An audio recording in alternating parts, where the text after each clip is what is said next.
Hey, everybody. I'd like to call the April 22nd, 2026 City Council meeting to order. If you're able, please rise and join me in the Pledge of Allegiance. I pledge allegiance to the flag of the United States of America and to the republic for which it stands, one nation, under God, indivisible, with liberty and justice for all. Okay, clerk, please call the roll. Thank you, Mayor. Councilmember Sonar is absent. Mayor Naxted. Here. Councilmember Daniel. Here. Councilmember Grimmy. Here. Vice Mayor Askin. Here. Councilmember Petty. Here. Councilmember Cassena. Here. Student Rep Bowling is absent. You have a quorum. Okay, thank you. That brings us down to item 3, certification of the April 14th, 2026 election results. The certification of results were provided in the laydown. Does any council member want those results read into the record? So we got them laid out. Okay, seeing no one. I need a motion to approve the April 14th special election. Vice Mayor Askin. I move that we certify the April 14th, 2026 special election results. I'll second. Okay, thank you. Clerk, please, any discussion? Okay, clerk, please call the roll. Thank you, Mayor. Mayor Naxted. Yes. Councilmember Daniel. Yes. Councilmember Grimmy. Yes. Vice Mayor Askin. Yes. Councilmember Petty. Yes. Councilmember Cassena. Yes. And Councilmember Sonart is absent. That is 6 yes votes. The election is certified. Okay, thank you very much. And thank you, Ms. Sainer, for all your work. Now then we're on to approval of the agenda, but before we do the agenda and consent agenda approval, I'd like to point out a laydown item they have before us. It's add to item A3, certifying the April 14th, 2026 special election results, all the attachments and data for everything we just discussed, we just approved. Pleasure of council. Vice Mayor Askin. I move that we approve the agenda and consent agenda with laydowns and request unanimous consent. Second. Are there any additions or revisions to the agenda and consent agenda from council? Do you want to move the proclamation to the beginning? Yeah,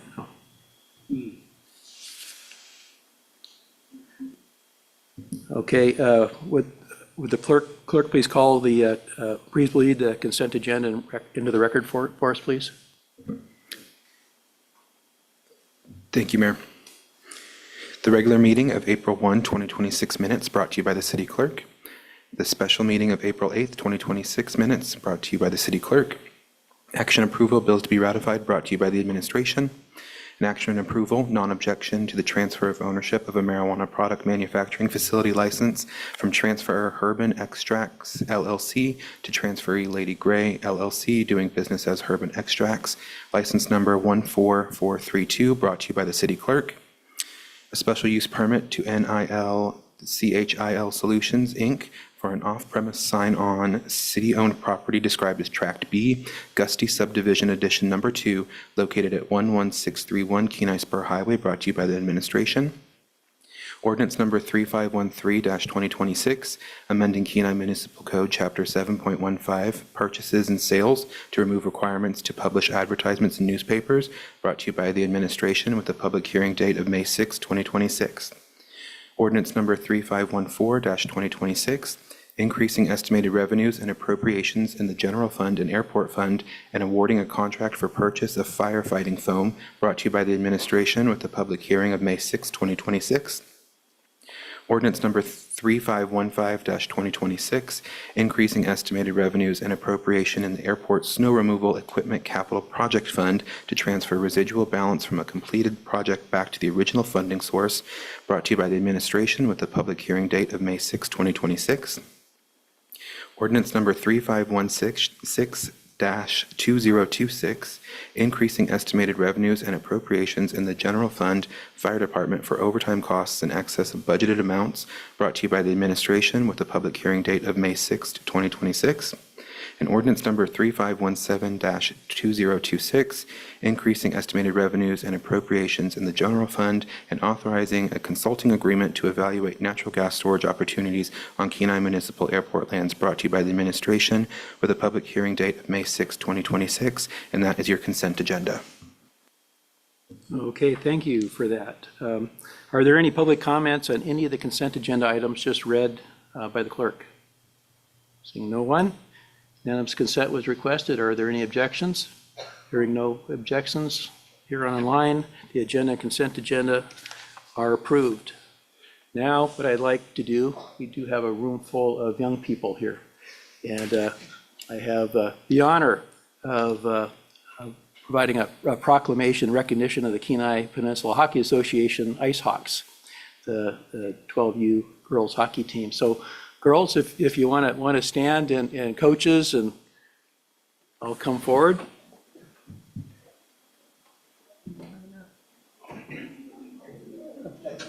Anywhere you like.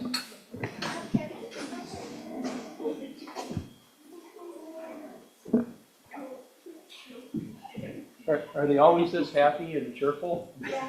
Yes. Good. Okay.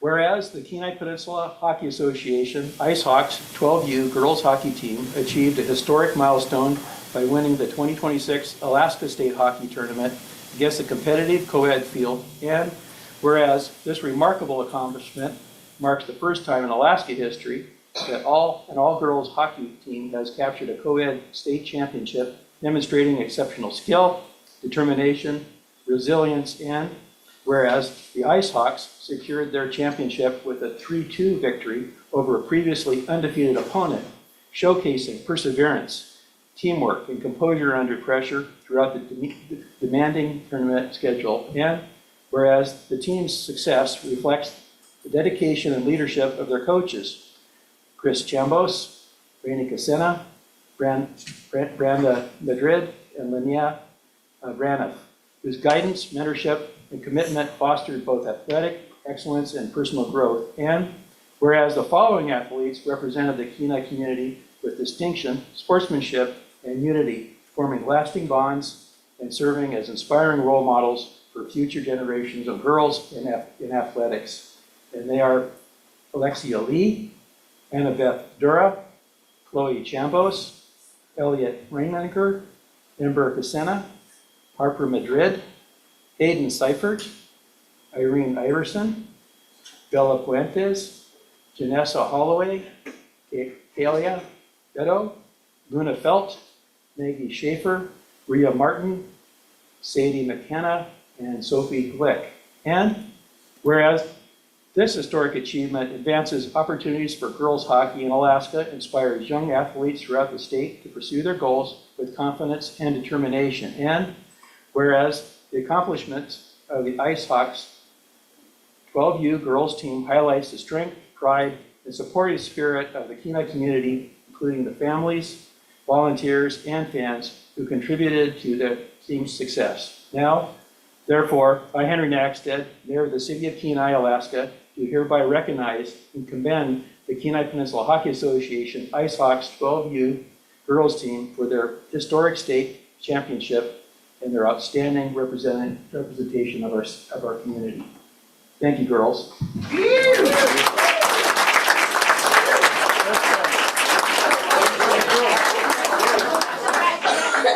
We're not done yet.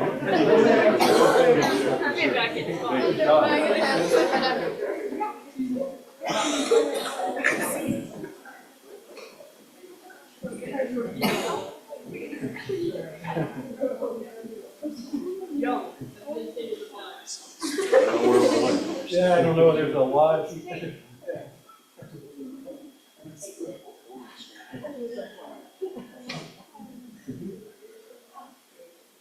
Get them? Tonight's the best. Here we go. Yeah, thank you, man. Thank you.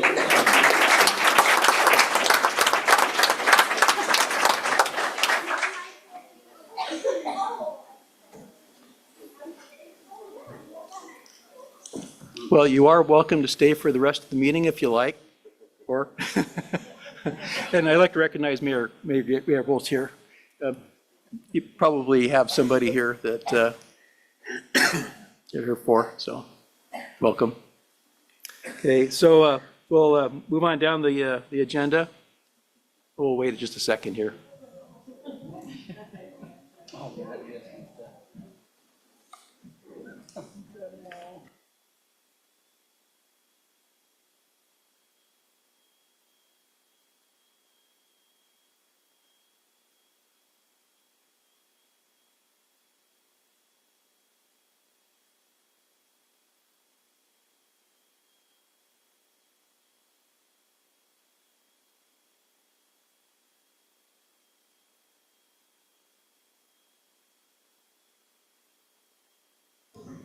Okay, I think we can continue our meeting now.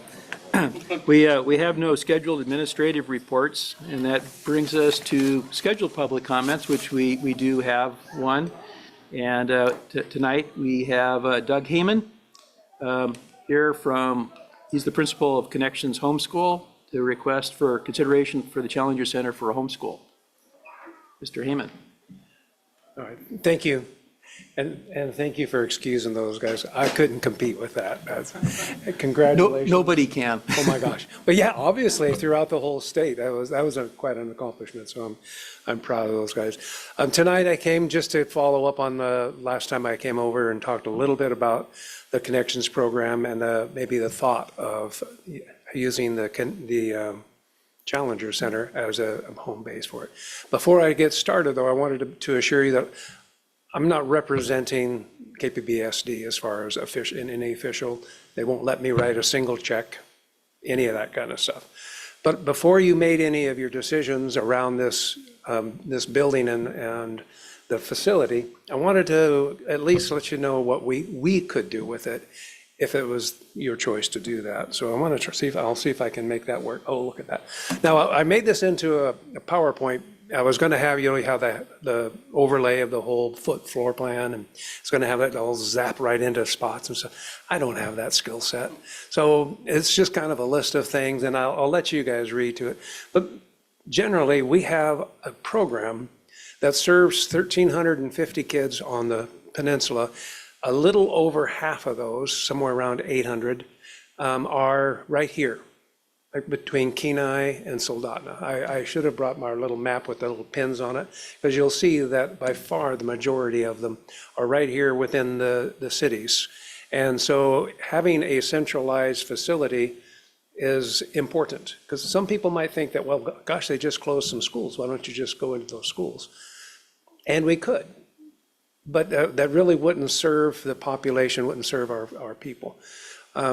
I was also the principal of Tustamina Elementary, and I went to one of those meetings about closing schools and stuff, and I got to hear a lot of gut-wrenching testimony, and I'm just torn up that these schools got closed. But some of the things that I heard too that I took away besides that was how people actually moved to the community of Tustamina because of the school. There was testimony at these, and that just shows that a quality school does bring people to that community. I mean, right on the sign, I remember putting it up, the sign that says, Tustamina is a distinguished school.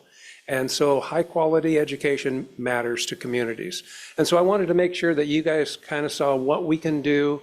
And I threw some of these pictures in just to make it a little bit more interesting. But we advise children. We don't actually instruct the way we are right now. If we had this facility, we would also be able to facilitate a hybrid system.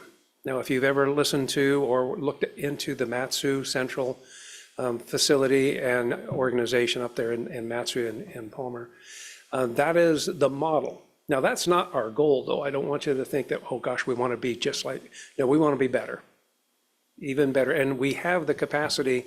And we also have been in contact with a couple of other facilities over in the Soldotna area that would house the organization, would house Connections. But that would be more of a lateral move. The Challenger Center was made for education. It's built for it. And that's why I was wishing I could make those little things kind of zap right into the picture so that you would see how all of that could be facilitated. Also, we want to bring with us the CTE, the Career Technical Education program, so that we can really be part of it. And what's the most attractive, the most important, the part that's the most difficult to it for other things to adapt to is that it's on a school campus already. That would facilitate the hybrid model. High school kids could come up, take correspondence classes, make more of their education. And this is the trend. If you're looking at, where schools are getting bigger or getting smaller, hybrid and correspondence and CTE schools seem to be the type of learning that our population is asking for. Because you saw all of the schools getting smaller, well, ours is getting bigger. And so that's how that part is going. So we need a library, but when I say library, I mean really it is a storage area where we store curriculum, materials, and equipment so that they can be reused. If they're reused, then the allotment money for our parents goes farther. They can buy even more. They can get higher level lessons. They can do so much more. And I know I'm going to try to keep it even a little bit faster than this, but I want you to get that in your mind. It's not just a matter of a place to put books. It's so much more.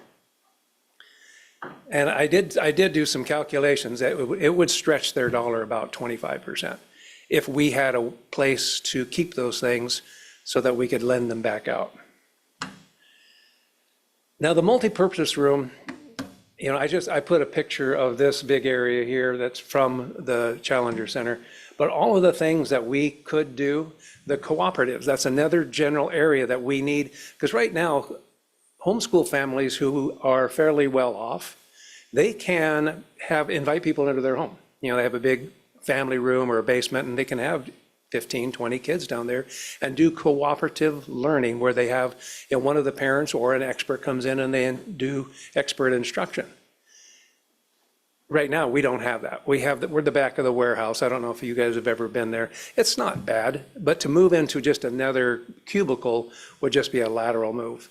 Challenger Center would actually improve our program, give us options, and improve your community. So all of the things that we need to be able to do includes special education.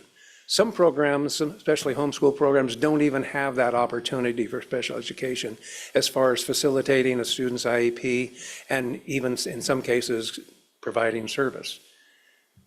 We need to be able to do that.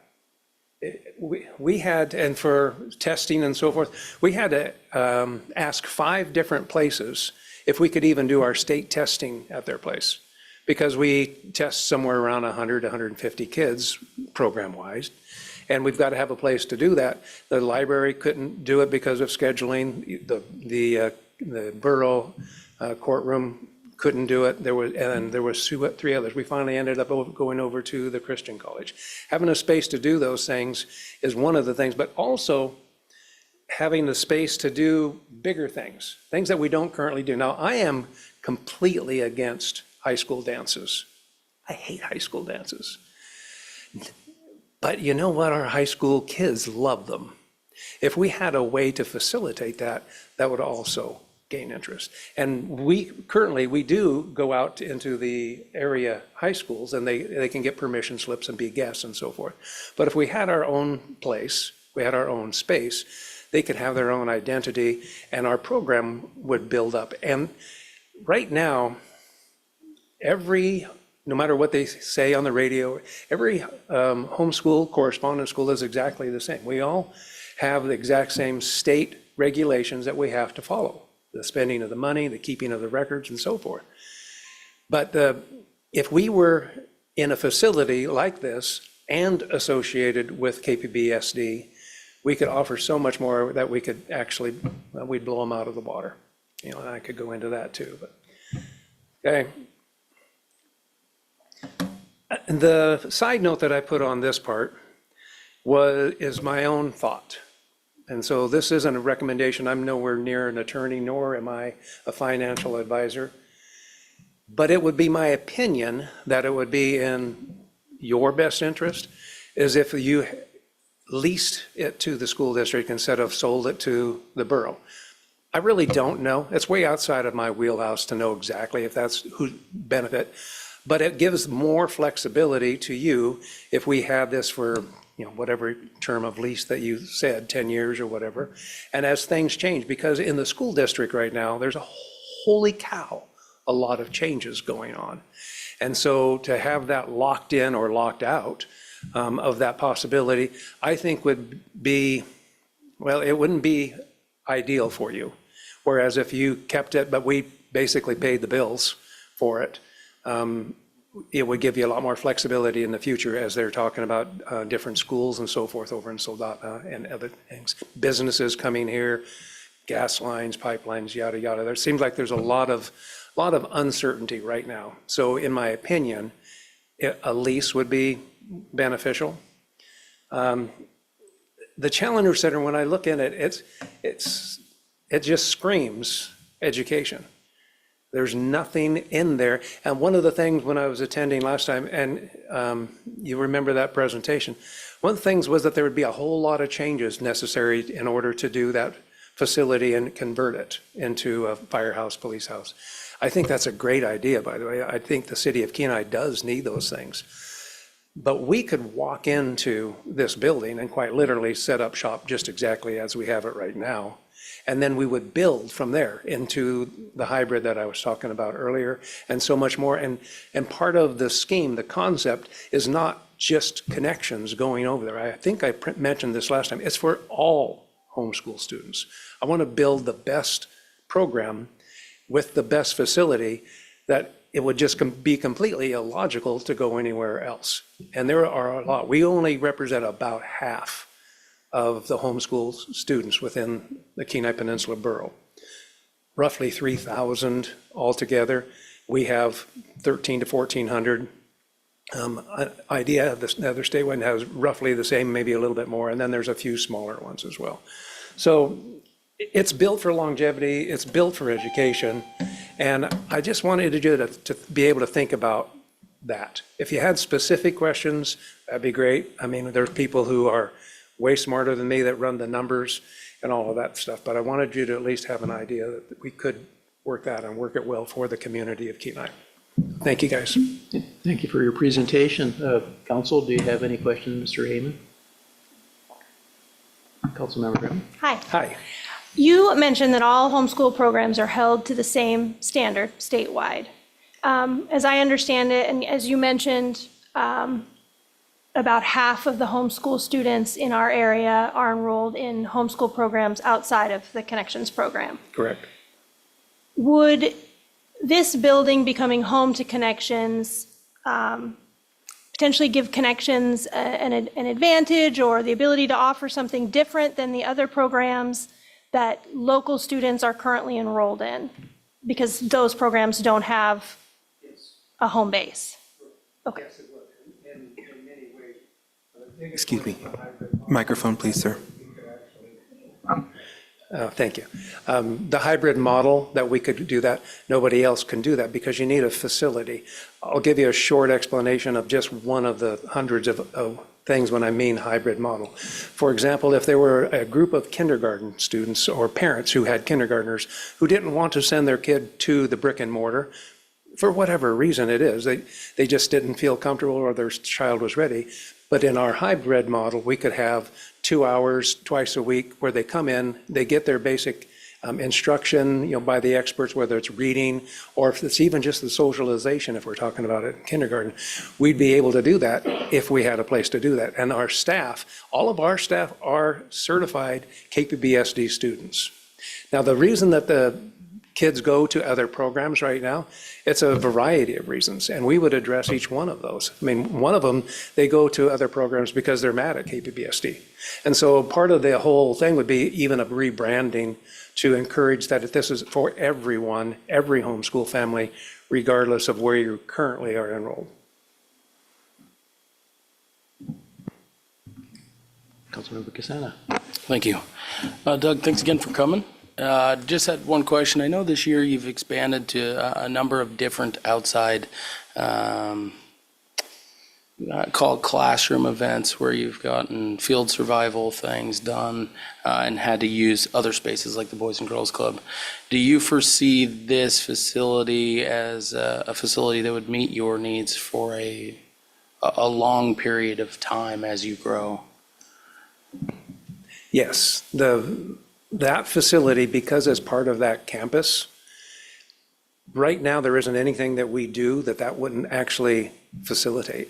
Now, I wouldn't put the lid on it because who knows? I mean, we want to actually reach the stars with these guys. But yeah, that's exactly that's a great example. We would have had that on campus. Do we still have Councilmember Daniels online?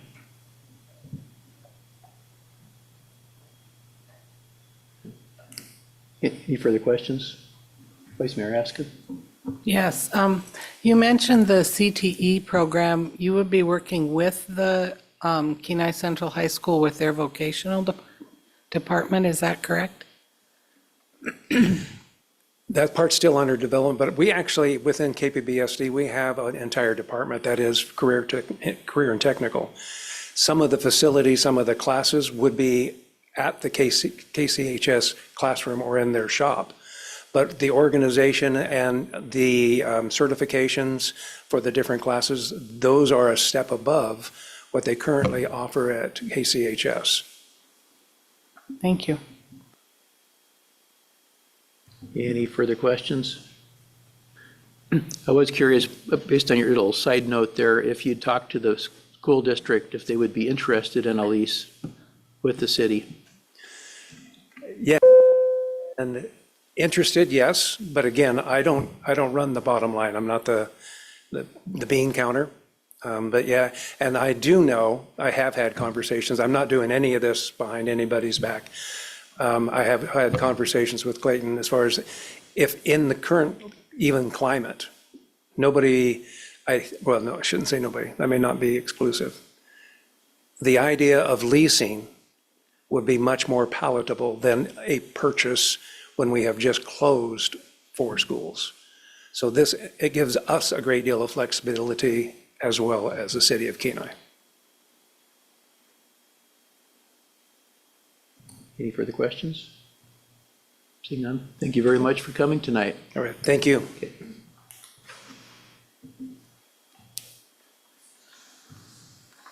That brings us down to item D, unscheduled public comments. Are there any members from the public who would like to speak on any item not scheduled for public hearing on the agenda? If you'd please come forward and state your name and general area you live in. We don't need your actual address.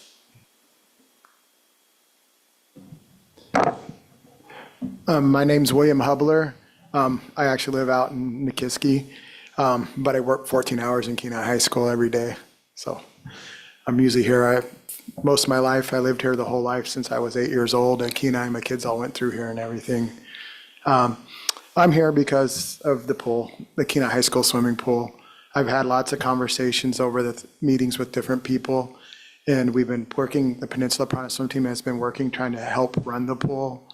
And we've been doing different business plans and everything. We had meetings with Peter Machicki and looking at a reasonable way to run it and still, make it available to everybody. It's 50 years for the pool. This will be their 50th year for the swimming pool. I've been there for 36. So I know how to run this pool pretty well and reasonably. And I was just asking for help.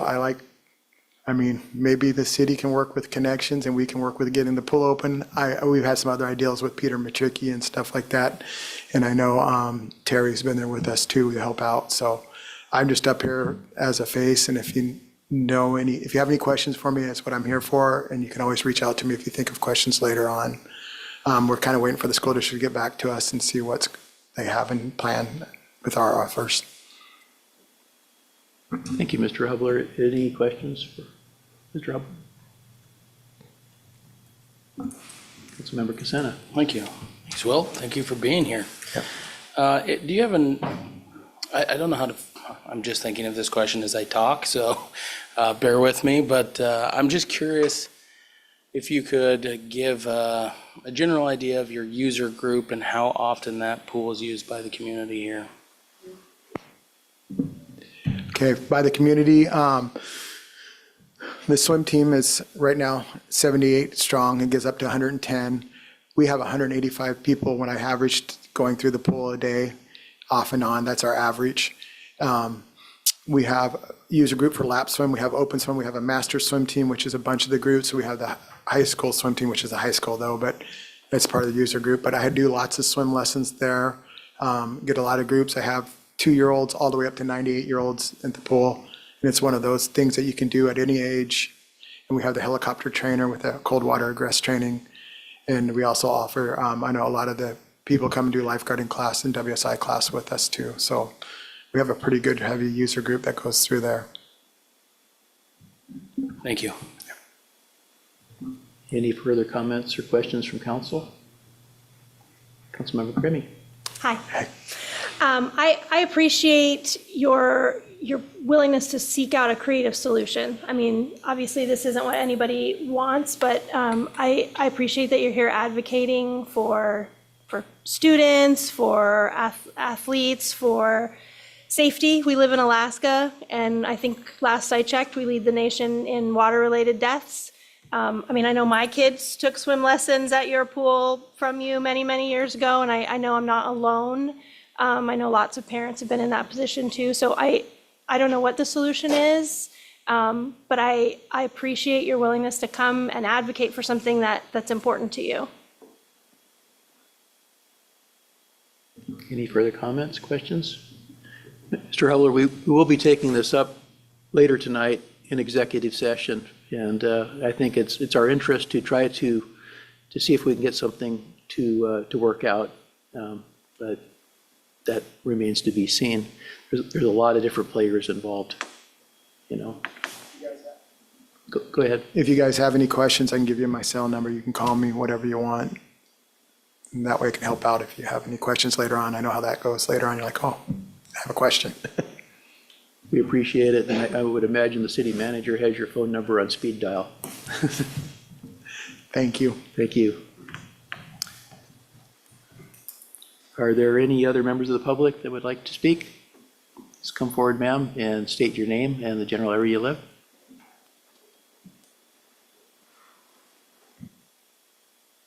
And that light has a way of just turning itself off occasionally. There you go. Good? And you can move the mic down too if it helps. Okay. There you go. Hi, guys. I'm Sherry Powell. I came in last year in tears. This year, I'm not in tears, but I still have the same problem. So I just wanted to come back and say hi to everybody and let you know kind of what's happening on Kiana Lane, which is where I live. I'm basically ground zero for a house next door that is a known drug house. There's illegal activities going on there a lot.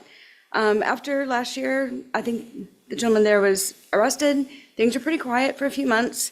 Unfortunately, I'm here to let you know that the last month or so, it has ramped right back up again.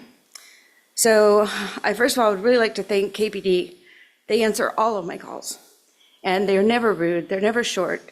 They always take my information and say thank you, and I've never felt bad calling them, even though I really kind of want to, because I don't want to be annoying. I want to be a good member of the community. Kenai has been amazing for me and my boyfriend both. We both have good jobs now. We love the area. We love the moose in our yard. I saw sandhill cranes this morning. I've never seen that. That has been phenomenal. Next door is not phenomenal. Let me get here, because I'm just going to cry again. The police within the last couple of days have shown up, and I believe, or when I came here last time, multiple people were arrested. There was a stolen vehicle, drugs and weapons were found. For a while it's been quiet, but slowly and surely all the same activity and most of the same players have reappeared. The property is covered in trash, vehicles, machinery, fish tubs, trailers, and junk. The back fence is broken down in a state of disrepair. Now with winter passing, all the cars are moving out into the street area. I did call and ask about what are the rules about the street. I know you guys have rules during the winter, who can park on the street. We have a really small two-way street. So now we have all their trailers, vehicles parking in the street. We all have to stop, let each other go around. I'm just not sure where I need to go with that, but it's annoying. In the meantime, we have people coming and going probably every 10 minutes. New cars, new faces, new people. It's obvious kind of what's going on next door, and it's just not acceptable anymore. What I don't understand is why Justin Hart is not in jail. What I don't understand also is why his mother, Vicky Hart, who owns the property, is also not being prosecuted in any way for allowing this behavior and these activities to happen on her property. Let's see, this morning there was a white truck with a flatbed, a blue Dodge, and a small metal trailer in the road in front of my house. At 3 a.m., a small silver SUV was seen coming and going to and from the house. People were out in the yard with flashlights and headlamps. This is a typical night until about 5 or 6 a.m. There's a black dog that runs the neighborhood constantly, really ticking off all the other dogs in the neighborhood. I have tried to follow along with court view to see what's happening with Justin Hart and others. I see a lot of continued dates. I'm just fearful of the situation getting out of control again. I just don't want it to. I came here from Las Vegas, and it's a city that's full of crime, to have a peaceful, quiet existence for the rest of my days. I just would like some guidance on where do I go from here? Who do I need to talk to? Is there another entity? Is there someone else that I need to be speaking with? I just need some help and answers. Besides, hey, we're aware. We know what's going on next door. Thank you for coming again, although it's unpleasant. Is there any council members that might have some questions? Councilmember Amy? I missed where you said what lane? Kiana Lane. Thank you. Of course.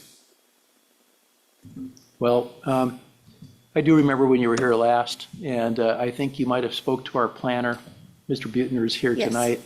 And some of the things you talked about probably would be in his purview, things in the yard, perhaps, maybe not. I mean, just because it's unkept, maybe not be enough, but there might be some other things. So you might, if you have pictures or something like that, you might be able to provide it to him and go from there. And it sounds like you've been in pretty good contact with the police.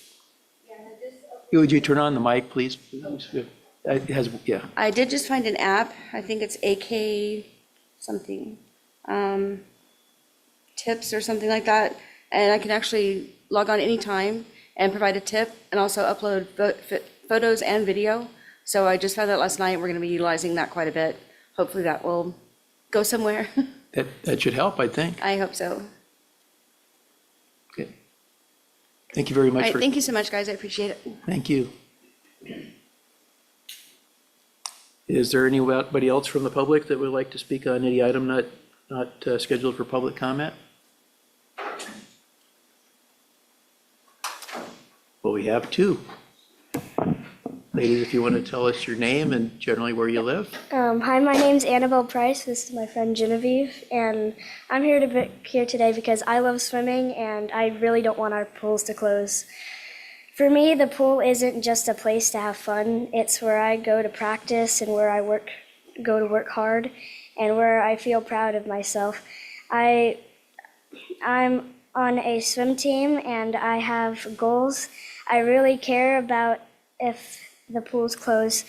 I won't be able to keep improving or even stay in my team.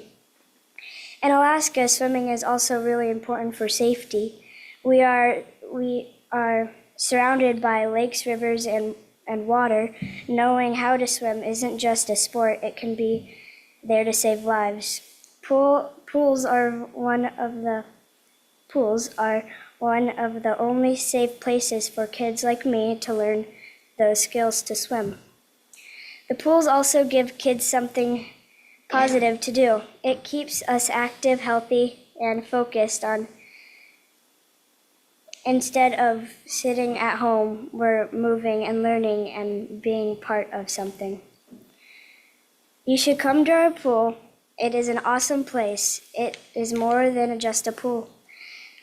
My dad signs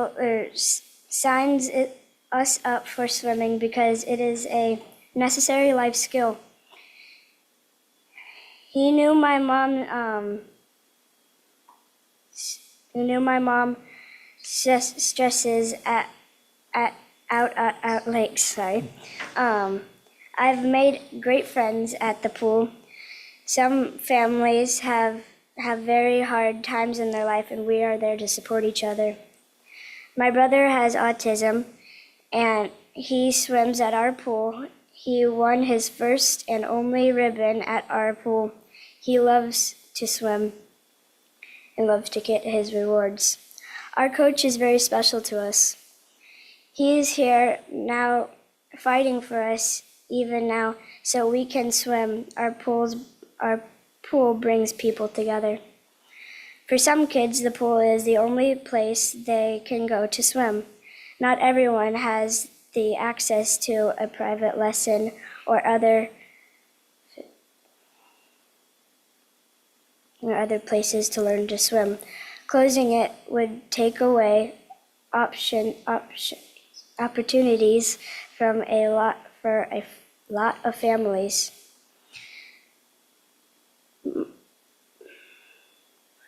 My mom says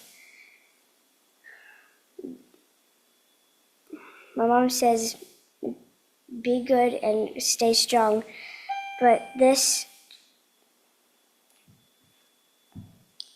my mom says stay strong and stay healthy, but the pools are just so important to me and all of my friends, and to stay for our goals.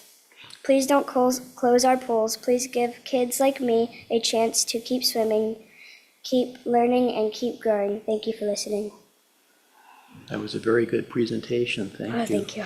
Would you ladies be willing to stand for any questions council may have? Of course. Councilmember Casena. No questions. I will just say, as I've said many times, I am impressed with all of the youth that comes and speaks in front of us and how well you do. And this is another great example. So thank you for coming and giving us your testimony. Thank you so much. Thank you. Hold up, we have one more. Vice Mayor Askin. No, Do we- good job. That's okay. Good job on your presentation, and will you tell Artie congratulations, please? Oh, I absolutely will. Thank you so Thank you. much. Okay, we may have somebody else. If there's anybody online? They're here? Okay, thank you very much for your Okay, presentation. thank you. Thanks for coming. Okay, do we have anybody else from the public that would like to speak to any item that's not scheduled for public comment? If you want to come forward and state your name and generally where you live. Is this on? Okay. Hi, my name is Abigail Price. That was my little sister who just finished speaking, and I live off of K Beach on Sachansky, and I'm here to address the pools. So I'm a graduating senior, and I'm finishing up my swim season with the club, and I finished up my high school season. And recently I just committed to a college and got a scholarship for swimming, and none of that would have been possible without my coach or this pool. And I'm super proud of everybody that's coming up and wants to learn, and I want them to be able to have the same opportunities that I've had with, again, same coaching and having that pool and a really nice facility to be able to learn how to swim. It's been such a fun experience looking for colleges and talking to coaches to go and further pursue my sport and compete at the collegiate level. And I'm want to fight as best I can, even if I'm down in Arizona. I want my little sister and the rest of my community to be able to have the same opportunities, and I want kids to be safe. I teach lessons in the summer on a lifeguarding program, and we have a lot of kids come in, and when they leave, they're always so much better and so much more confident in the water. And they're also very cautious because we do have a safety portion where we teach them water safety. And without having our pools open, kids would not be able to learn how to swim. They would be fearful of the water and have the wrong kind of confidence. So I'm asking if we can find some sort of solution and hopefully come to an agreement with the borough with keeping our pools open. So thank you. Thank you for that. I remember you were here before too, I think. Is there anybody from council that has any questions? Councilmember Casena. Just going to thank you as well for coming again and saying your parents must be very proud of both of you. Any further questions? Well, thank you guys for your time. Good luck in Arizona. Thank you. Are there any other members of the public that would like to speak to any item? Come forward. You know the drill. Good evening. Thank you, members of council, Mr. Mayor. I'm Dan Castamore. I'm a parent of a piranha swimmer and swim aficionado in the area. I just wanted to follow up with some of the comments. You'll notice that we've got quite a few people here today. We wanted to come tonight because we know it's on your agenda that you're going to talk about pools. I think it's important to be clear that we understand as a group that you're not closing our pool, right? And I've heard people say, please don't close our pool. And it's not about you closing our pool. Really what we're here today is to ask you to see if you can work with us, to see if we can be partners in this. We want to make sure these pools stay open. I think they're a community asset. I think you guys, most of you will agree that these are community assets. So really it's just to say thank you and to make sure you know that there are members of this community that do value these pools. That's why we're showing up. We're not here to waste your time, but we want you to know that it's important to us and that we really appreciate. I know that City Manager Eubank and Mayor Nackstead have been participating in some of these discussions with the borough mayor, and the team really appreciates it, and we appreciate everything you can do, and we're just hoping to partner with you and say thank you. Thank you, Dan. Any questions? Appreciate that, and that's some good clarification. And the city, the borough mayor has been helping quite a bit too, and it's a school district issue, not his. He's been facilitating, so he's been doing an excellent job. I just want to point that out. Thank you very much for coming. Anybody else from the public that would like to speak to any item not scheduled for public comment? Seeing no one, we will move on to public hearings. First public hearing item is ordinance 3511-2026, accepting and appropriating funds from the Institute of Museum and Library Services passed through the State of Alaska Department of Education and Early Development Division of Library, Archives, and Museums for library employee training brought to us by administration. Pleasure of council. Vice Mayor Askin. I move that we enact ordinance number 3511-2026. I'd second that. Okay, moved and seconded. Is there anybody from the general public that would like to speak to ordinance 3511-2026? Seeing nobody, it brings it back to council discussion. Council? I'd like to, if there isn't, I'd like to thank the library director who happens to be here tonight, Katja Wolf, on acquiring the $1,250 that we'll be accepting for training. Thank you very much. So if there's no further discussion, clerk, please call the roll. Thank you, Mayor. Councilmember Daniel, Yes. Councilmember Grimmy, Yes. Vice Mayor Askin, Yes. Councilmember Petty, Yes. Councilmember Casena, Yes. Councilmember Sonar is absent, Mayor Nackstead, Yes. and Student Representative Bowling is absent. You have 6 yes votes. Ordinance number 3511-2026 is enacted. Thank you. Now we have item E2, ordinance 3512-2026, amending Kenai Municipal Code, Chapter 7.22, investment of monies to broaden the range of permanent investments to extend the maturity profile of the city's investment portfolio brought to us by administration. Pleasure of council. Vice Mayor Askin.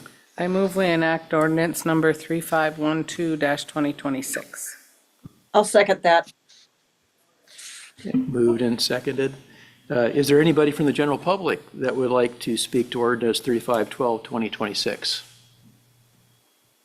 Seeing no one, bring it back to council. Discussion, council. City Manager Eubank, perhaps you might want to lead into this one for us. Thank you, Mr. Mayor, members of council. So ordinance 3512-2026 will amend sections of KMC 722. That's the section of code which governs allowable city investments.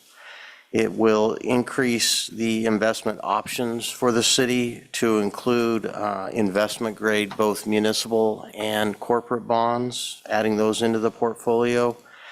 It also increases the maximum maturity for investments. Currently, that maximum maturity for the city is 5 years. This will extend that maximum maturity for individual investments to 10 years. It also provides a limit to the duration of the portfolio, which measures the duration measures the total weighted maturity of the portfolio, looking at every piece of investment that's within it. These changes were recommended to the city by our investment advisor as an opportunity for the city to increase yield on our investments while taking on, I think, very minimal risk in doing so. And that's how I would summarize it. If we get into specifics, I'll let our finance director, Mr. Swarner, answer specific questions. Okay, thank you for that lead in. Any comments or questions of the city manager? There's no further discussion. Clerk, please call the roll. Thank you, Mayor. Councilmember Grimmy? Yes.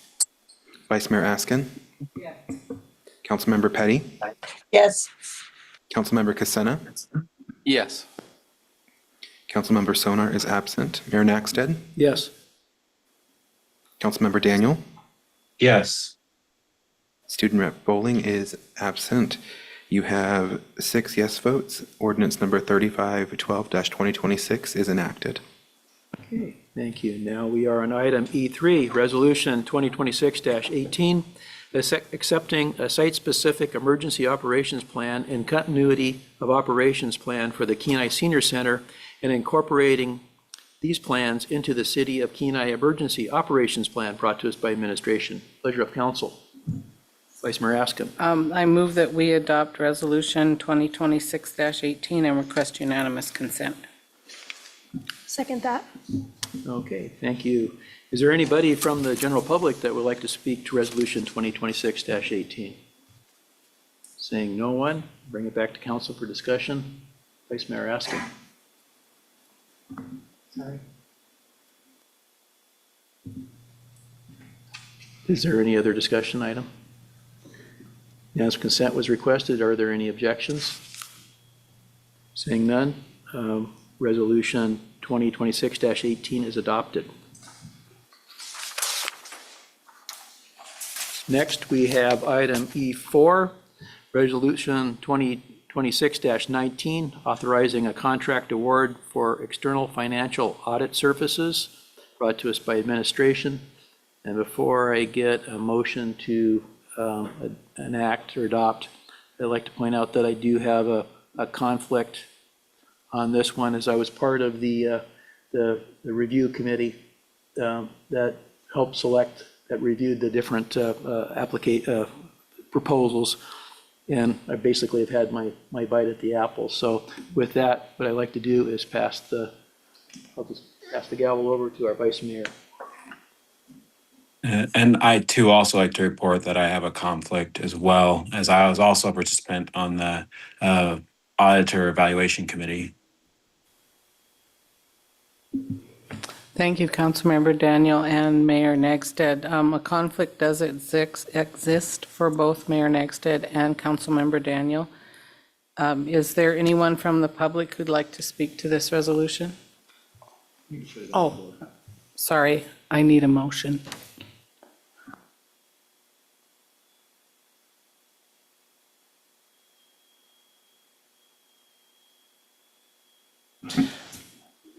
I'll take a stab at this on the fly. I move to authorize a contract award for external financial audit services. Resolution number 2026-19. I'll second that and request unanimous consent. Thank you. Is there anyone from the general public who'd like to speak to Resolution 2026-19? Seeing none, we'll bring it back to council. Any discussion from council? Anybody online? Nothing. Seeing none, no discussion from the council, unanimous consent was requested. Are there any objections? If not, Resolution 2026-19 is adopted.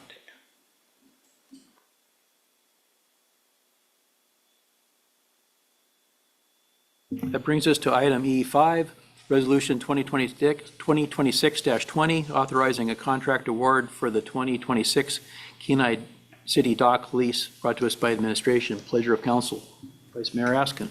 I move that we adopt resolution number 2026-20 and request unanimous consent. I'll second that. Is there anybody from the general public that would like to speak to Resolution 2026-20? Seeing no one, that bring it back to council for discussion. Council? Anybody online? Vice Mayor Askin? Who is the lease with? Can we have just a little bit of background information? City Manager Eubank? Thank you, Mr. Mayor. Vice Mayor Askins, it's with, make sure I get the cannery name right. EE Foods, but doing business as Packstar, as most people know them as. Thank you, Mr. Fry. Any further questions? Seeing none, unanimous consent was requested. Are there any objections? Seeing no objections, Resolution 2026-20 is adopted. Now we are on item E6, Resolution 2026-21, approving a lease form for leasing of tidelands for shore fisheries and authorizing the city manager to enter into a shore fishery lease with Nathan Scow for the property described as Tracts A and B, City of Kenai Shore Fishery Number 1, brought to us by administration. Pleasure of council. Vice Mayor Askin. I move that we adopt resolution 2026-21 and request unanimous consent. I'll second. Is there anybody from the general public that would like to speak to Resolution 2026-21? Okay, seeing no one, bring it back to council. City Manager Eubank, we have, I think, 6 of these, and they're very similar. But if you want to kind of go over what the lease is and if there's any differences on the other ones, but we could discuss them then, or we can maybe just have the discussion now if they're similar or the same. Yeah, thank you, Mr. Mayor, members of council. So yes, resolutions 2026-21 through 2026-27 are all of the same. The only difference in the resolutions is the leasee.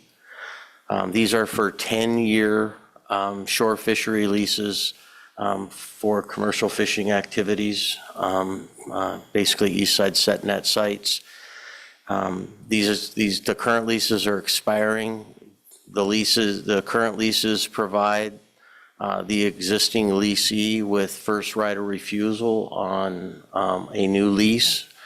All of the shore fishery leaseholders have exercised that option that is in the current lease and are requesting new 10-year leases. Other than that, I'm happy to answer any questions. Any discussion? Unanimous consent was requested. Are there any objections? Seeing none, Resolution 2026-21 is adopted. So now we have item E7, Resolution 2026-22, approving a lease form for leasing of tidelands for shore fisheries and authorizing the city manager to enter into a shore fisheries lease with the Tide Chaser Fishery, LLC, for the property described as City of Kenai Shore Fishery Number 2, brought to us by administration. Pleasure of council. Vice Mayor Askin. I move that we adopt resolution 2026-22 and request unanimous consent. I'll second. Is there anybody from the general public that would like to speak to Resolution 2026-22? Seeing no one, unanimous consent was requested. First off, is there any discussion? Unanimous consent was requested. Is there any objection? Seeing none, that Resolution 2026-22 is adopted.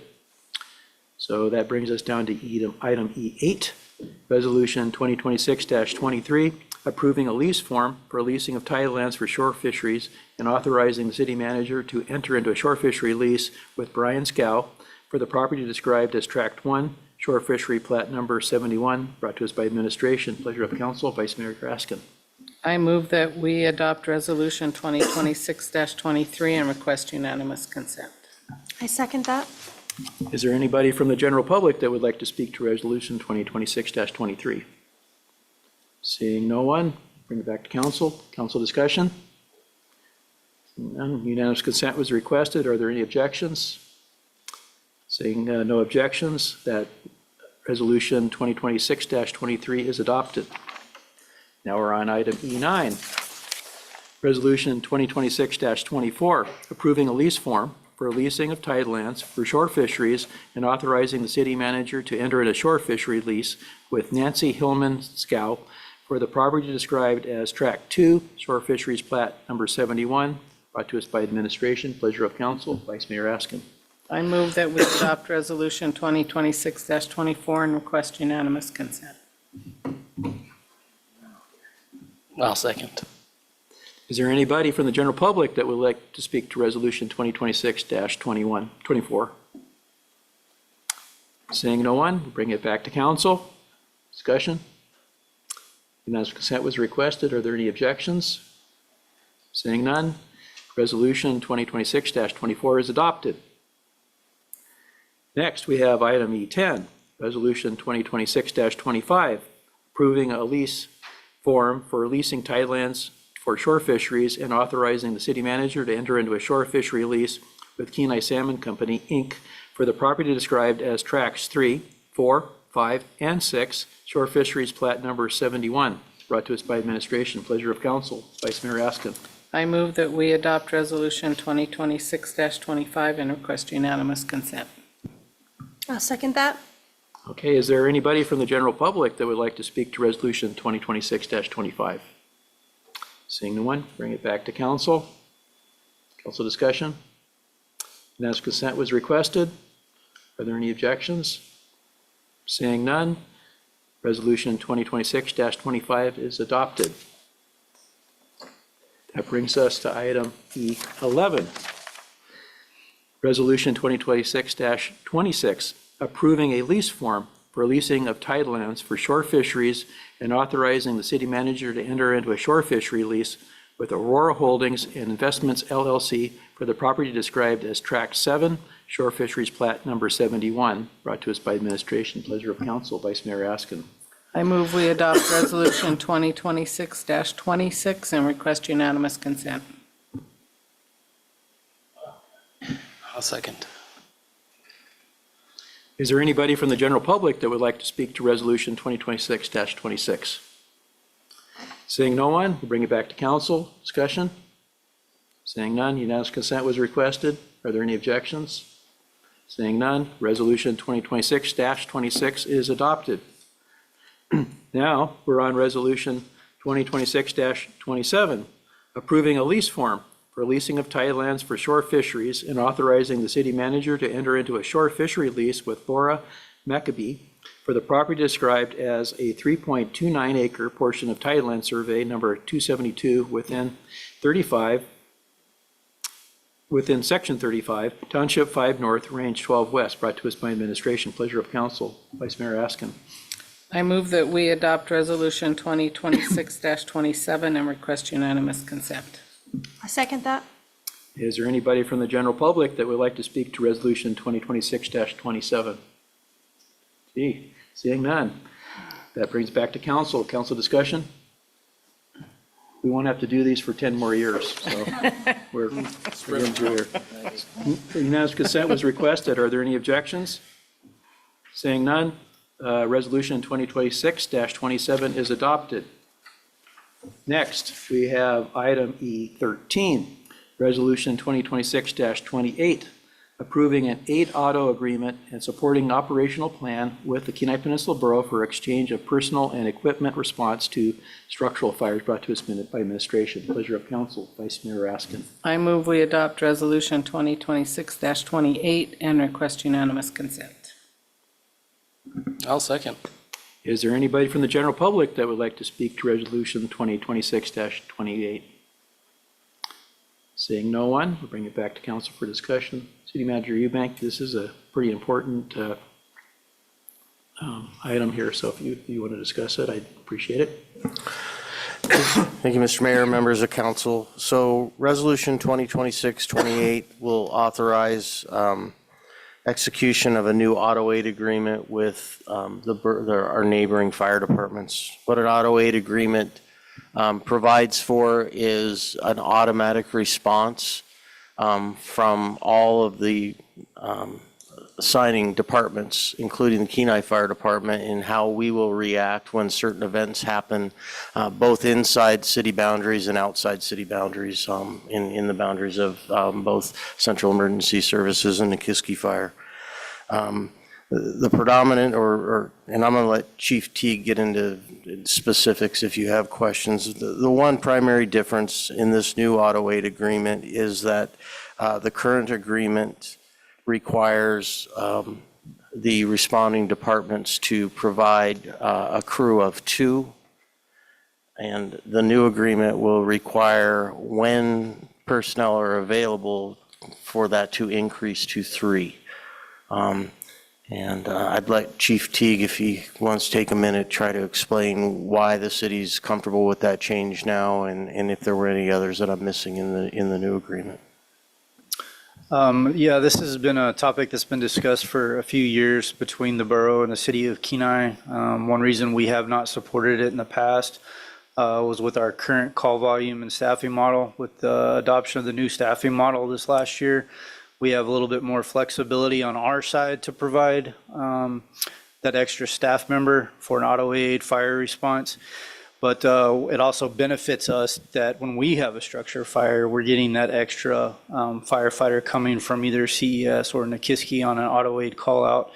Another area that it benefits us, the Insurance Services Office, ISO, that does our PPC rating, our public protection category, that affects our insurance rates, both private and commercially. When they evaluate staffing matrices, auto aid personnel, you only get 1/3 credit towards a firefighter staffing for auto aid. So with 2 firefighters coming in an auto aid agreement, that only counts as 2/3 of a firefighter against their staffing matrix. And so now that will bump us up to basically an extra firefighter that we get credit for towards our ISO rating matrix, even though that firefighter is coming from a neighboring agency. So it benefits all the departments.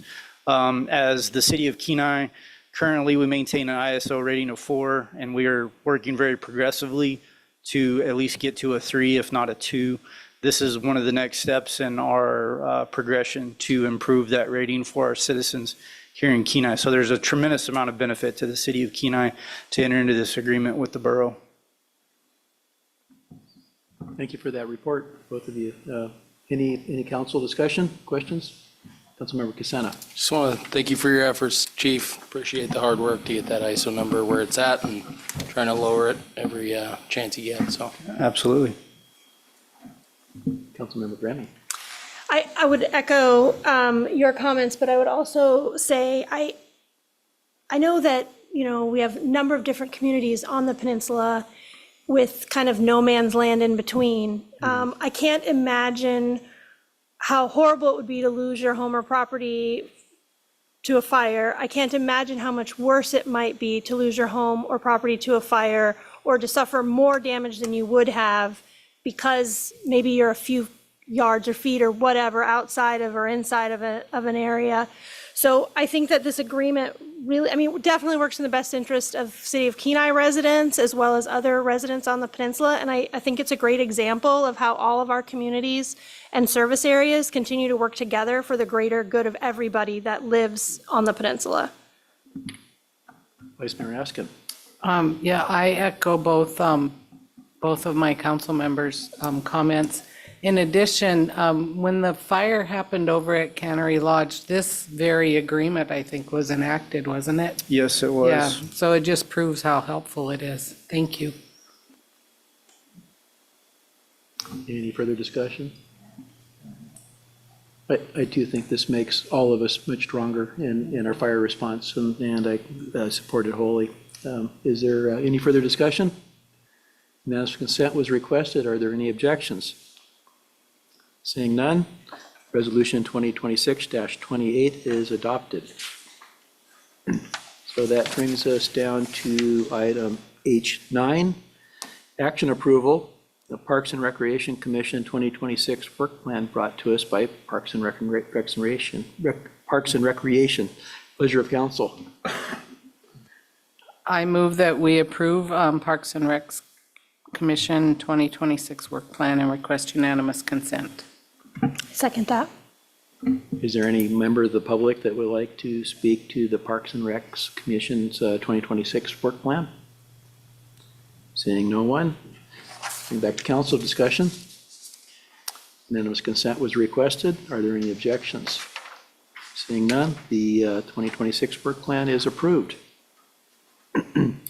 So that brings us to item H10, discussion on the Kenai Central High School pool operations and coordination brought to us by administration. And I think I'd like to turn this over to City Manager Eubank at this point.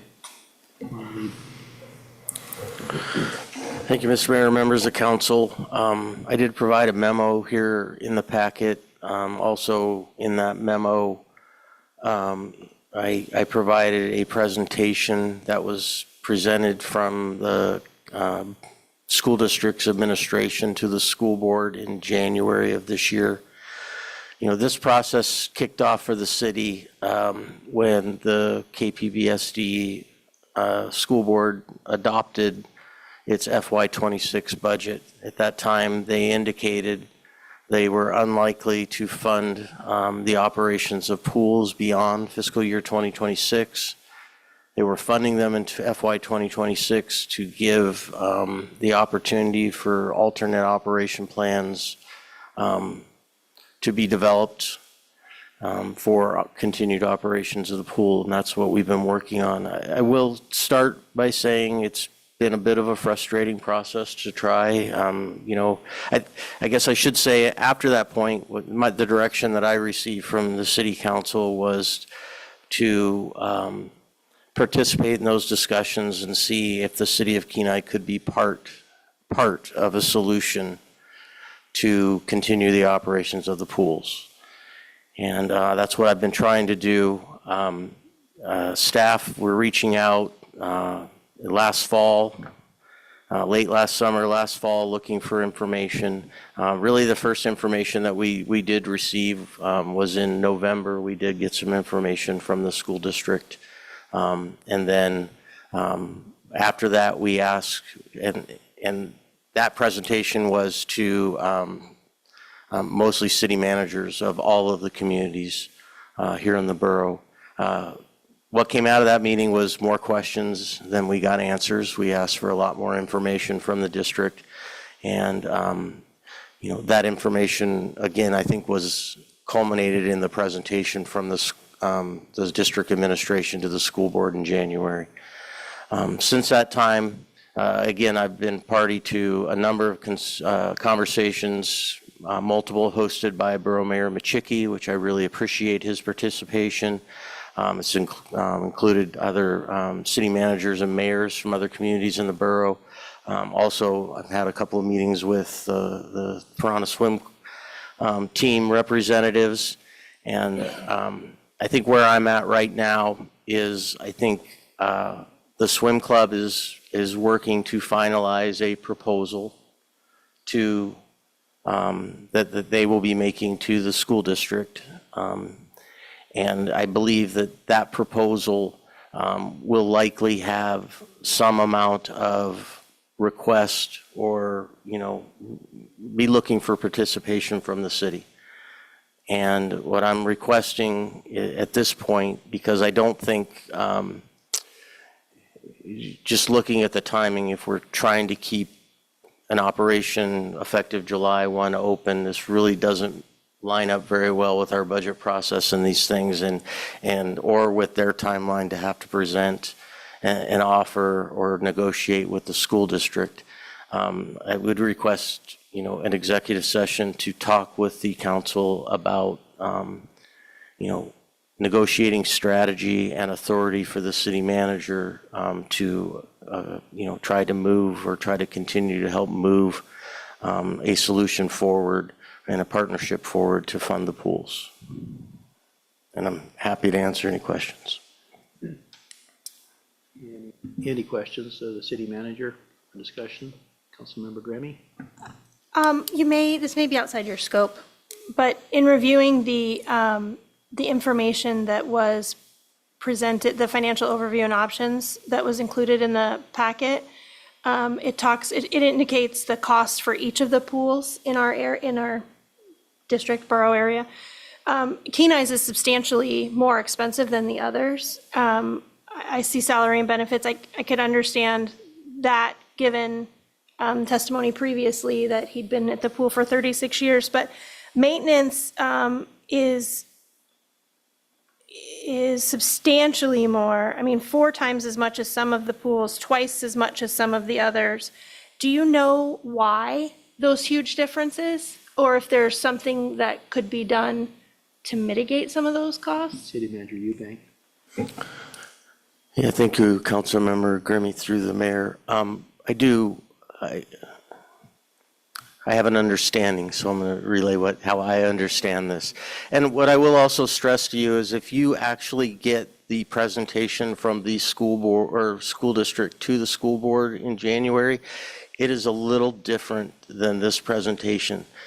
Subsequent to that meeting, the school district provided me the version that I provided you. And the one difference in the presentation is the maintenance. So what the school district attempted to do is look back 4 years through borough maintenance records to determine the cost of maintenance that has been being done at the pool. This number was substantially more for Kenai Central than the $83,000 you're seeing because the main boiler that heats the pool was replaced in the last 4 years. And I think that project was $900,000 maybe in that range. It was a substantial amount of money. They did factor that out, and that's how they reduced this down to 83,000. But I think you will also hear that the KCHS pool has had the deck redone. They've had a lot of maintenance done. There's been a lot of work done in the last 4 years on that pool, probably more so than most other pools, and it's probably in the best shape of a lot of the pools in the district because I think, like Mr. Hubbard said, it's 50 years old, but it's been receiving major maintenance. So that is why I think ours shows higher. It's a 4-year average of what borough maintenance has spent maintaining that facility. Okay, so it's not a really a fair indicator of what it would cost to generally maintain that pool for a year or 4 years. That is correct. And talking with Kevin Lyons from the school district, he even indicated he thinks, that number, and don't quote me on the numbers, I think he was saying in the $20,000 to $30,000 range is probably what he would be expecting for the Kenai pool, just because of all of the pumps that have been replaced, all, that decking, all of the maintenance that has been done there in the last few years. Any further discussion? I thought maybe a clarification on who the players are. We're obviously going to go into executive session and go into the weeds, but the school district is closing the pool. They're the ones that fund that. The building, I think, is owned by the borough. Who are we having the discussion with? Yeah, thank you, Mr. Mayor. I think that's part of the discussion is, and the negotiating strategy is like, to what extent, does council want to give the city manager the authority? I mean, there are a multitude of options. And I think a lot of different communities here on the peninsula are exploring all of those types of options. One option, I believe one city is considering is just to write a check to the school district and the school district continue the operations, just offset what they say is their cost. In this case, what I'm excited about, and I think I'm trying to move in the direction of, is our local swim club, potentially taking over the actual management function of the facility under contract with the school district, in which the city could participate with the swim club and potentially help offset some of their costs or help with funding of the model that they're going to use.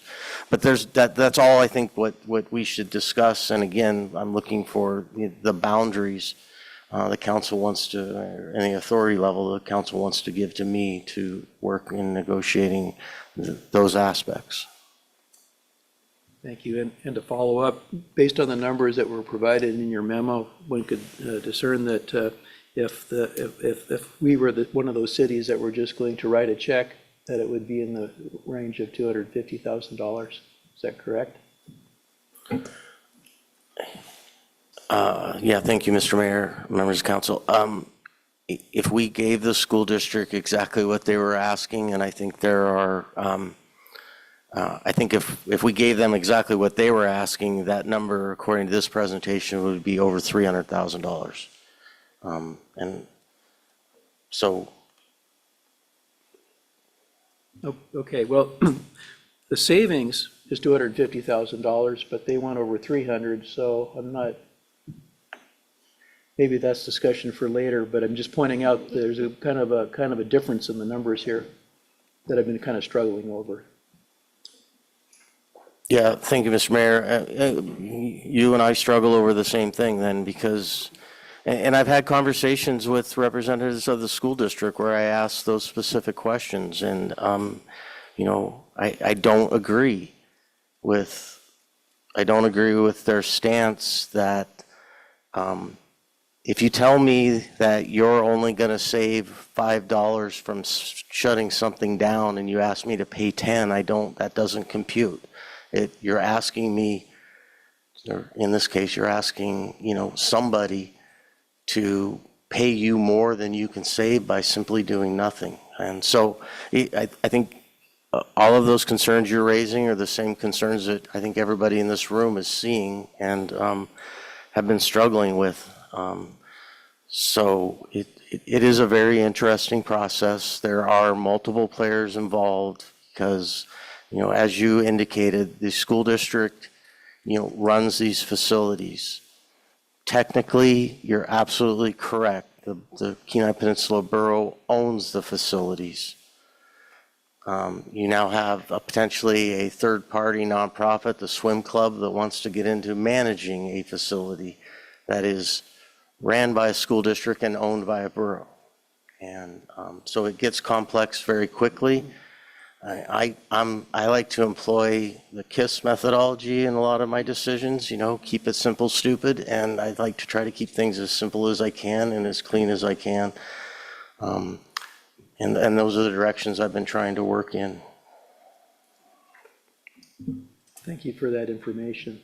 Any further discussion? Okay, we'll take it up in executive session later, a little bit later. So we'll move on from there to item H11, another discussion item, candidate filing period. Clerk Sainer. Thank you, Mayor Nackstead. With the outcome of last week's election, that was a week ago, the two propositions passed, which made changes to our charter. There are necessary changes to our code to align code with charter at this point. And then I'll be introducing and I'll bring forward an ordinance at the May 6th meeting that also recommends some process changes to account for the increased voter turnout that we're anticipating. But the area that I don't know what you guys are interested in is our candidate filing period. The borough has changed their candidate filing period to August 15th through August 31st and incorporated a 1-week withdrawal period after that. Other municipalities that have moved have incorporated a September 1st through September 15th candidate filing period. What I'm looking for as general direction is how you would like me to bring forward that section of the ordinance. And just for clarification on the filing period, it doesn't, either or, it doesn't make any difference to your operation here? It does not, and I verified with the borough clerk that a candidate filing period of September 15th still allows her enough time to get the ballots ordered and printed in time for our election. Okay, any discussion? Vice Mayor Askin. I really like the idea of including the 1-week withdrawal period. And I'm good with either time frame, August or September. Councilmember Granny. Before the election date changes, did our dates align with borough filing dates? They did. Okay. So I think that might be important to keep in mind too. I mean, if we've made these changes for parity, parity should be consistent.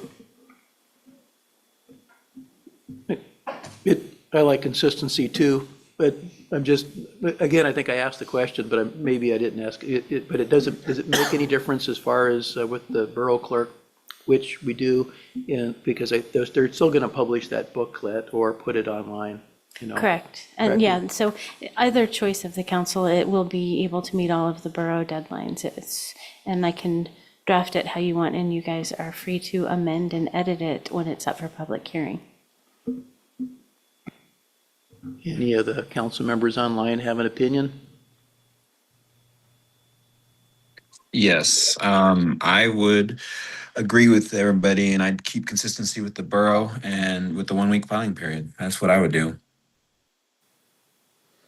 Yes, Mayor, Nackstead, I agree, and also would like to have that period of time with withdrawal so that their name could be removed if they made that decision from the publication. Thank you.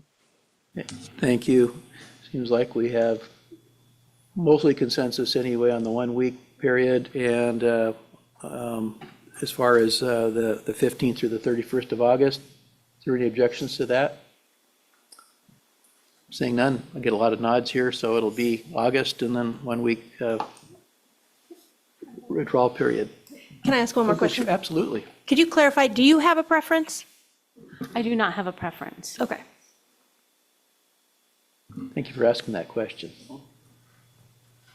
Okay, you got your direction? Thank you.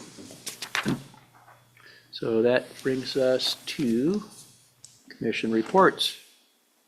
Council on Aging, Councilmember Askin. Thank you, Mayor Nagstead. The Council on Aging welcomed 2 new members to their commission. They approved their last year's plan and also approved this year's goals and work plan. Okay, Airport Commission is Councilmember Sonart. She's not here. Does anybody have a report for her? I believe the last airport meeting was canceled. I think you're right. That's correct. So that brings us to Parks and Recreation Commission. Grammy. Parks and Recreation Commission, met on April 2nd. Corvus Design provided a draft of the Parks and Recreation Master Plan. Yeah, they had some really interesting suggestions and feedback and metrics that exist for like how many acres of parkland should be there based on population. And I was surprised to learn that. What I was not surprised to learn is that Kenai scores pretty well as far as the amount of parks and leisure areas that we have for residents. Of course, there's always room for some improvement. Pickleball courts were mentioned since that is the fastest growing sport in our country right now, among a couple of other things. The 25 work plan report would be sent to council, as we heard earlier. And the cleanup day, community-wide cleanup day is this Saturday. They're going to provide bags, grabbers, gloves, vests, and I would be remiss if I did not mention, they will have little kid vests and grabbers. Grabbers also, Tyler, or just vests? Grabbers and vests, kid size, at the visitor center, correct? Library. Kenai Library. Library, Saturday morning. And our Parks and Rec Facebook page just hit 3,000 followers. Thank you. Planning and Zoning Commission, Councilmember Daniel. I'll take that one for him. one of the two of you. It is 50-50. 50/50. Yeah. But I'm not doing very well. Last time I was off too. Well, I don't have any numbers on what the Planning and Zoning Commission's Facebook page subscriber count is, but I guess we got to pump those numbers up. And then we also haven't met since our last meeting, but their next meeting is the 29th at 7 p.m. Thank you for that report. Beautification Commission, Councilmember Petty. Thank you, Mayor Nackstead. Yes, we met over here at the Chambers on April the 7th, and they forwarded their goals from goals and objectives for 2025 over to 2026, which will include summer tours, winter tours, updates on the fountain there at Leaf Hansen. They're working on a citywide mural, and they're also working on banners and static displays. They were also introduced to a memo that came from Councilmember Grimmy and Councilmember Askin about the suggestion of perhaps joining beautification with Parks and Rec, and they're in the contemplation thought process in that to give City Council guidance on that. We also were noting that our cleanup for our beautiful city is happening, like Councilmember Grimmy said, this Saturday with vests and bags for kids and adults, and it will be there under the white tent at the library starting at 9. They are, we were told, looking for part-time opportunities for the personal use fishery for 3 weeks. The planting day this year is for April, let's see, the 30th after Memorial Day. And also we're having the Kite Festival on June the 6th, and our next meeting will be on May the 12th. Thank you so very much. Thank you. Very good report. That brings us to report of the mayor. I have a few items to report. First, I'd like to thank the clerk for all of her work on the special election.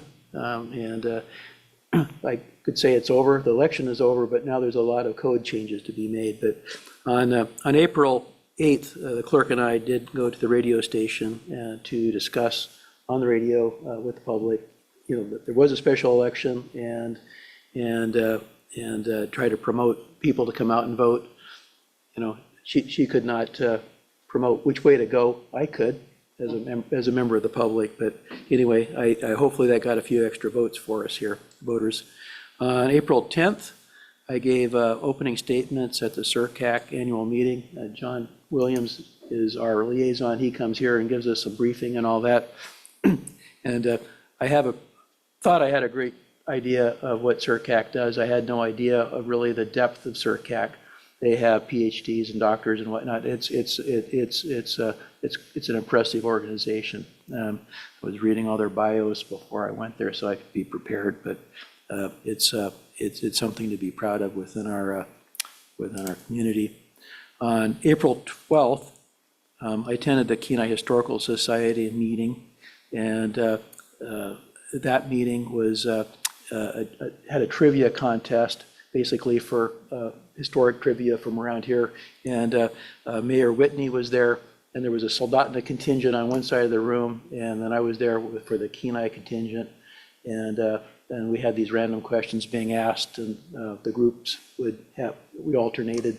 And I like to say, well, the city of Kenai won. We also have a lot longer history too. So a lot of our history was not really even theirs. But anyway, that was a fun event. On the 15th of April, the city manager and I gave the State of the City presentation at the chamber, and it was well attended.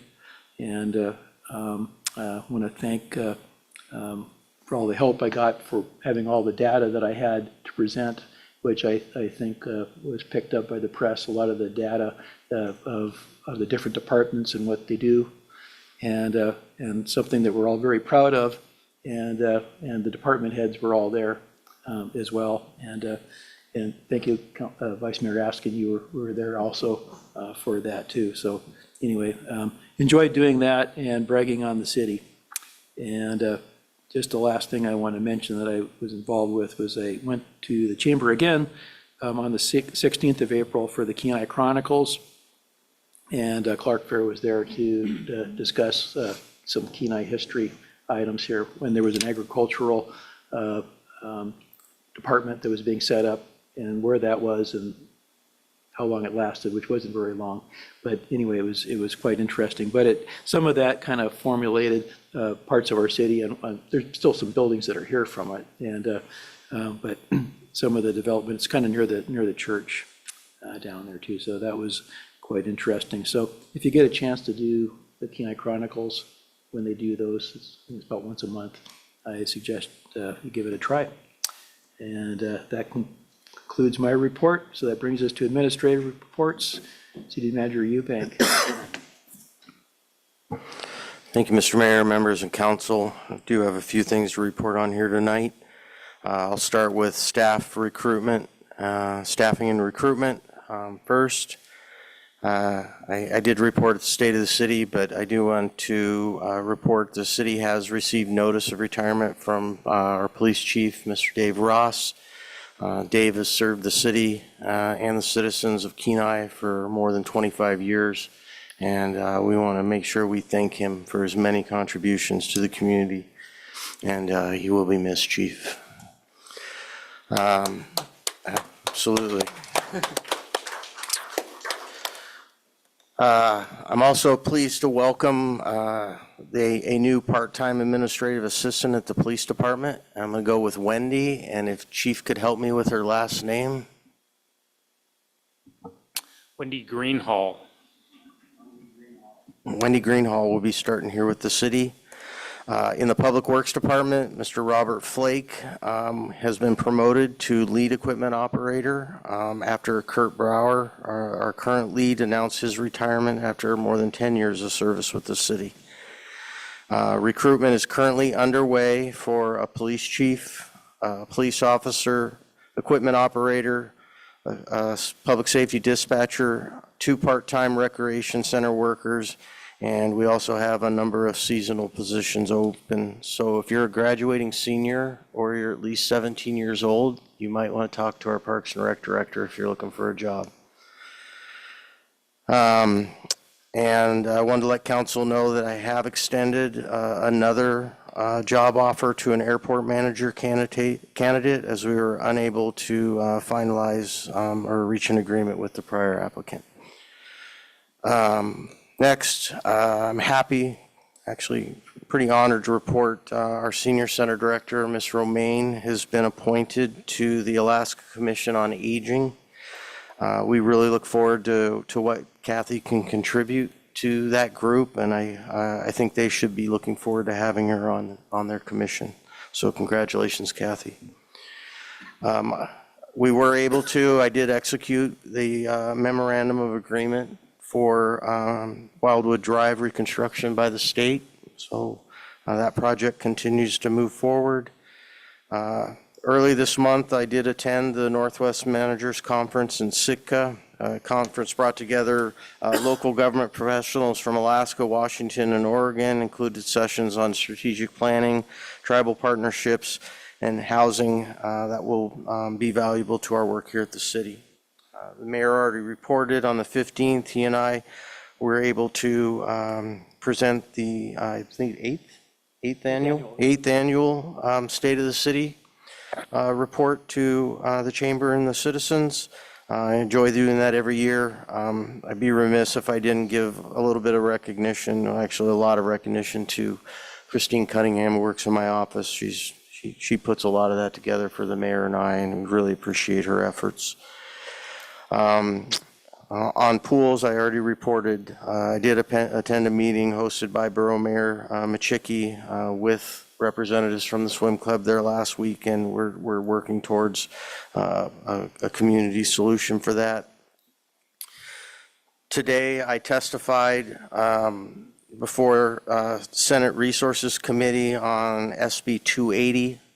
SB 280 was introduced by the governor, and it deals with tax reform related to the Alaska LNG project. And I think from a city perspective, one shortcoming of the governor's proposal is there is no funding for a municipality like the city of Kenai, who, in my opinion, will be one of the most impacted communities in Alaska because, the liquefaction plant and export facility is going to be constructed just outside of the municipal boundaries. Every bit of materials used for that project will either come by boat to Nikiski or will be trucked through the city of Kenai. Much of the labor and workforce for the project will come through the Kenai Municipal Airport. There will be substantial municipal impacts to the city of Kenai as a result of the project, and the track structure proposed would directly provide no impact money to the city or any sort of tax revenue. So there is a committee substitute that has been provided that does provide some consideration for the municipalities in Alaska. So I did provide testimony on that today. I believe it is available if council wanted to go listen to it. Also, the draft budget was transmitted to council, I believe, this week. We're looking forward to our work session with you, the administration, and all our department heads on May 2nd. The budget focuses, again, on maintaining the core services the city provides, continued planning through development of a strategic plan, and an increased investment in maintaining the city's infrastructure. So looking forward to discussing that with council. I want to say thank you to our Public Works Director, Mr. Fry. So Mr. Fry has been drafting a new set of city design standards for roads, city roads. On 4/13, Mr. Fry hosted a open house. We're soliciting comments from, let's see, the folks that build the roads, a lot of times, the excavation companies and like that. We also solicited comments on the proposed standards from local engineers and other design professionals. I will tell you, there was no attendance at the open house. However, I am happy to report we did have 2 engineering firms that have provided written comments to Mr. Fry that he's reviewing and will be trying to incorporate into those standards before they come to council for approval, which should be here in a coming meeting. Also, last week, Mr. Fry and our new building official, along with the Soldotna's Public Works Director and building official, attended a meeting of the Kenai Peninsula Builders Association to talk with the contractors about their concerns or questions on codes and our building permitting processes. So I really appreciate them doing those public outreaches and trying to make our processes better. You guys have already talked about cleanup day a number of times, 9 to 12:30, Kenai Community Library this weekend. On Saturday, one thing you didn't say is there will be donuts and there will be water there for those that would like. So sometimes that gets people out. And again, there'll be garbage bags for folks, safety vests and grabbers. So that's the place to kind of congregate. I'm happy to answer any questions. Any questions for the city manager? Councilmember Grant, or Casina, sorry. Thank you. Is there a way we can deny a retirement announcement by any chance? Yeah, thank you, Councilmember Casina. I tried, for the record. Any further questions? Okay. City Attorney Bloom. Thank you, Mayor Nackstead, members of council. I don't have anything to report, but I'm happy to answer any questions.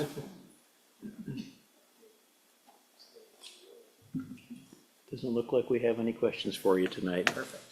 Yep. City Clerk Sainer.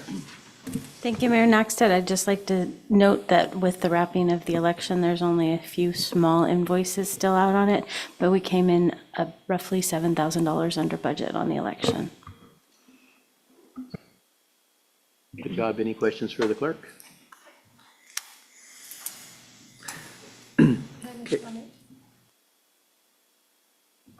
I just wanted to comment, I think that's maybe the third or fourth thing in the process of this election where you have pointed out, gone about it another way that saved us a chunk of money. So I want to point that out and thank you for being fiscally minded.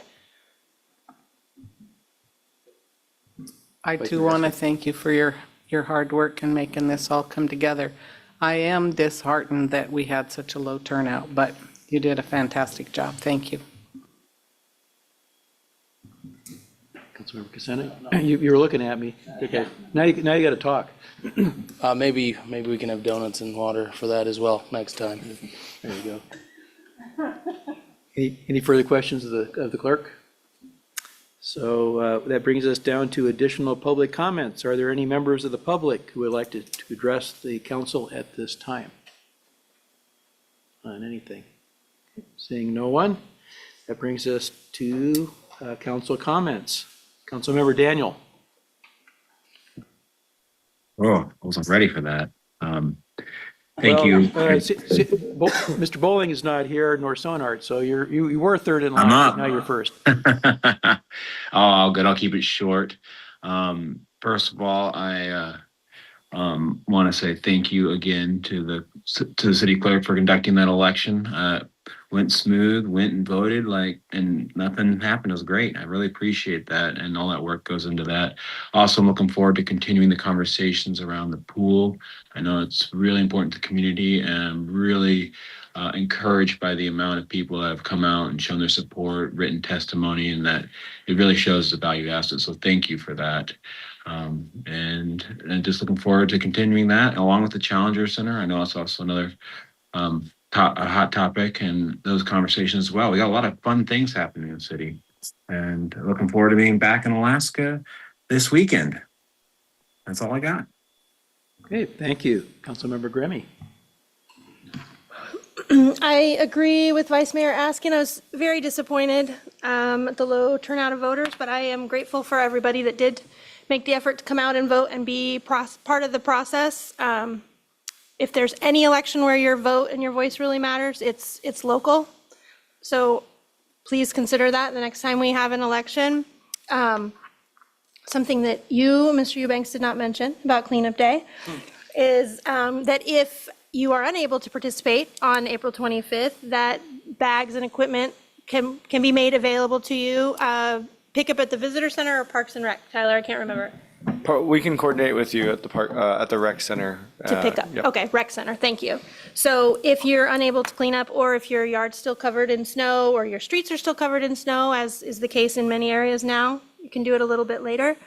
And I also wanted to say thank you to all of you that came and gave testimony, written or orally, about something that is important to you and to the community. It takes a lot of effort to show up and to sit through these and wait your turn and stand up and talk about something that matters to you. And I appreciate your willingness to be part of the process and make sure that you're speaking for the other people who aren't willing to do that. Thank you. Okay, Councilmember Petty. Thank you, Mayor Nexted.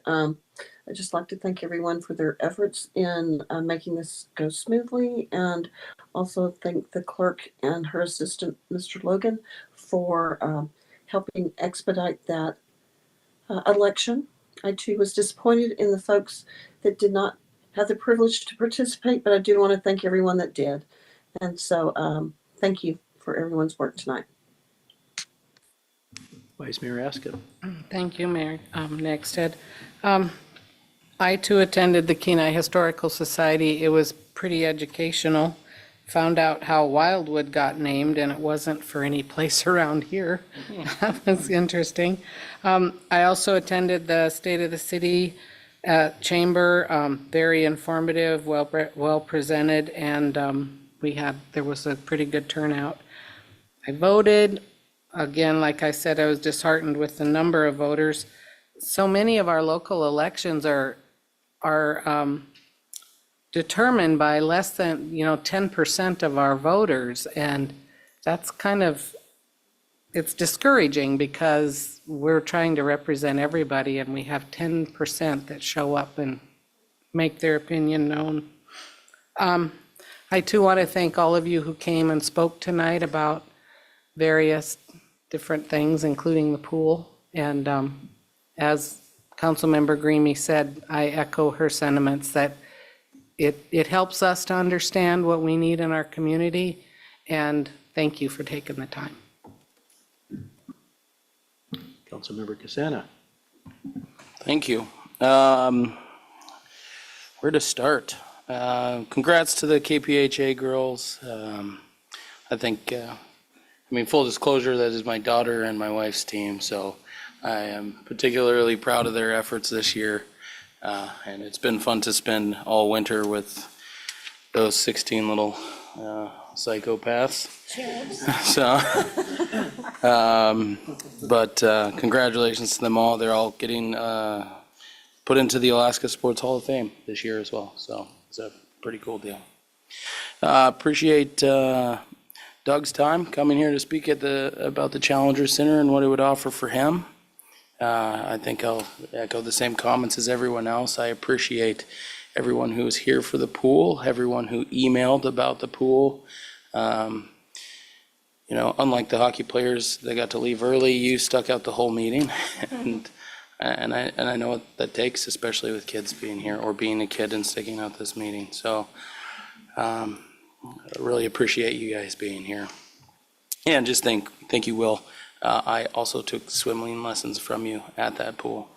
So appreciate Mrs. Powell's testimony today as well. Logan, nice work on your first full meeting for this council.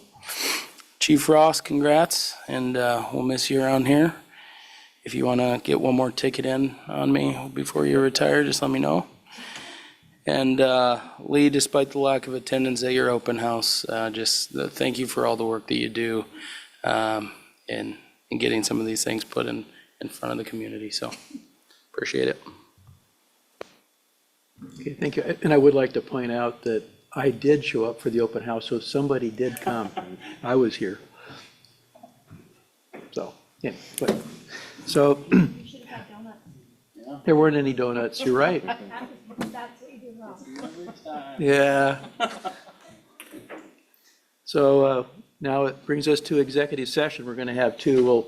We'll start one and then we'll come back. So if the first one is competing applications for gas storage space pursuant to AS 4462-310C1, a matter which the immediate knowledge may have an adverse effect upon the finance of the city, and AS 4462-310C3, a matter which by law, municipal charter, or ordinance are required to be confidential, brought to us by administration. Pleasure of council. I move to enter into executive session to discuss competing applications for gas storage space pursuant to AS 4462-310C1, a matter which immediate knowledge would clearly have an adverse effect upon the finances of the city, as AS 4462-310C3, a matter which by law, municipal charter, or ordinance is required to be confidential. This executive session will include Mayor Nackstead, council members, Manager Eubank, and Attorney Bloom. I'd just like to note for the record that Councilmember Askin has recused herself as we're discussing her immediate employer. Did I have a second? I second. Did I hear unanimous consent? Yep, that's what I said.